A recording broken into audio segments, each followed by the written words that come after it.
Hello everyone, welcome back to my history class. Today I am going to do Unit 7 of Class 7, that is Tribes, Nomads and Settled Communities. So in the most big kingdoms like Delhi, Sultanates or Mughals, people lived under the Varna system. That is, society had clear divisions like Brahmanas, Kshatriyas, Vaishyas and Shudras, and inequality was accepted. But outside the big cities, far away from royal palaces and temples, there were people who lived very differently. They didn't follow these Brahmanical rules. They had their own customs, their own gods and their own way of living. These were tribes. They didn't write books or follow caste rituals, but they had strong traditions and great unity among their people. Now, who are the tribal people? Each tribe lived like a big extended family that is connected by kingship. Some did farming, some were herders, and some lived in hunting and gathering. They often shared land and resources equally within their community. They mostly lived in the places like forest, hills, and desert, the areas that were difficult for kings to control, and because of that, they were free. But it doesn't mean they were isolated. They traded forest produce, animals, honey, and herbs with settled farmers. So they're both dependence and conflict. That's how slowly both tribal and settled societies began to influence each other. In the Punjab region, the Kokars and later the Gakhars were powerful. The Akbar even made Kamal Khan Ghakkar a noble in his court. In Sindh and Multan, the Langhas and Arguns ruled before the Mughals took over. The Balochis lived in the northwest that is strong and divided into many clans. Up to the Himalaya, Gajis were shepherds, and in the far northeast, tribes like the Ahoms and Nagas dominated. In Jharkhand and Bihar, the Cheros, Mundas, and Santas were important tribes, and in Deccan regions there were Kolis, Berats, and Koragas and Maravars.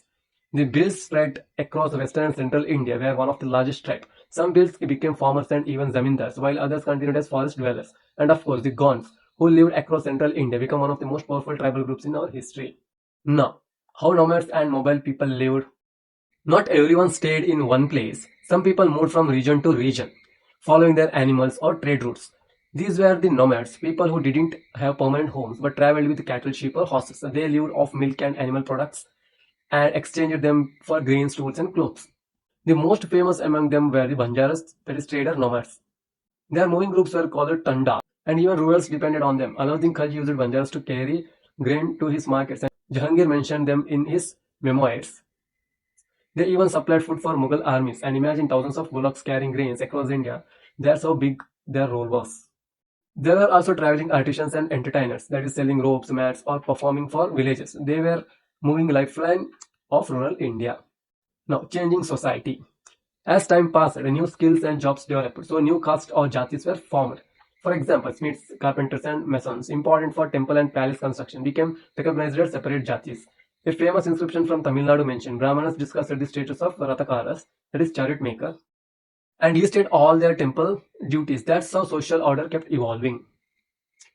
Many tribal groups slowly entered caste society. Some became powerful and turned into rulers like Rajput and who were once tribal warriors. With Brahmana support, they rose to ruling positions and climbed high status. But most tribes entered low jatis, and some, especially in Punjab and Sindh, converted to Islam, rejecting the rigid caste. Next, let's look closely at the Gonds, one of the strongest tribal group. They lived in Gondwana, a large forested area covering today's Chhattisgarh, Madhya Pradesh, and parts of Maharashtra.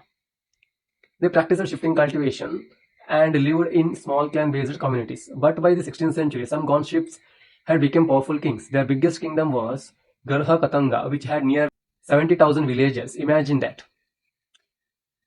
Their administration was well organized. The kingdom was divided into Gars, that is district, and each controlled by clan chief. Each Gar had 84 villages, that is Chaurasi, and each Chaurasi had small units called Barhots, that is 12 village. Slowly, equality within their society declined. Brahmans received land grants and social division appeared. Gond rulers began taking Rajput titles. For example, Amandas called himself Sangram Shah, and his son Dalpat married Rani Durgavati, a Rajput princess. After Dalpat's death, Rani Durgavati ruled courageously, and when Mughals attacked Garha Katanga in 1565, she fought bravely and chose death over defeat, a powerful example of courage and dignity. After her fall, part of kingdom was annexed by Mughals. The Gond kingdom survived for some time before being weakened by the Marathas and other kingdoms. Now let's travel to the northeast, to the Brahmaputra Valley, home of Ahoms. Ahoms came from the present state of Myanmar in the 13th century. They first defeated the local landlords and then annexed neighboring kingdoms like Chutia and Kochhajo. By the 16th century, they had built a strong and advanced state. They used firearms as early as in 1530s, and by 1660, they were making their own cannons and gunpowder. Their administration was unique. They followed a rotational labor system called pig system. Each village had to send a few men for state work, that is for building dams, roads, irrigation system, or serving in the army. It wasn't slavery, it was community service for the kingdom. They even shifted people from crowded areas to less populated ones for balance, an early form of population management. When the Mughals under Mir Jumla invaded in 1662, Ahams fought bravely. The Mughals won the battle but couldn't control the region for long.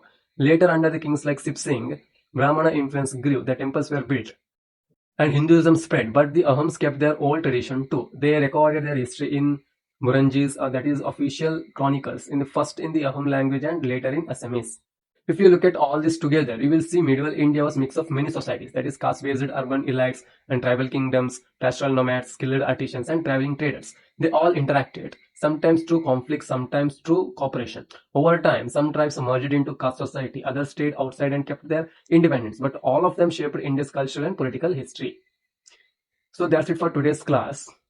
If you found this session useful, don't forget to like, share, and subscribe for more lesson.